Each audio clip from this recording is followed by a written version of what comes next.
ఆహా, నేను ఓవాల రాజు. నేను చాలా రుచికరాన్ని మరియు పోటకాలను నింది ఉంత్రిపోవతానను. నమస్తే, నా పేరు రము. నేను చాలా రుచిగా ఉంటాను. నా గురించి తెలుసుకోదానికి మే అందరూ ఇష్టపడతారు.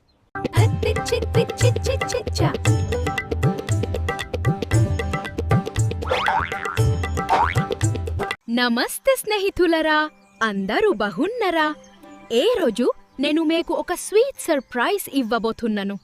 ఆహా ఆహా ఆహా నేను అమలాలు రాజు అయిన మామిది పైషురు. నేను చాలా రుచికరమైన పౌషుకౌతల పరిపూష్ణ. ఆ ఆ ట ఆ ట ట ట ట ట ఆ so so so so so so so so so so so so so super నింటంటన్నా సో సో సో అని మవర్ మూసము మామార మార ఆర మార మార ఆర మార మార మార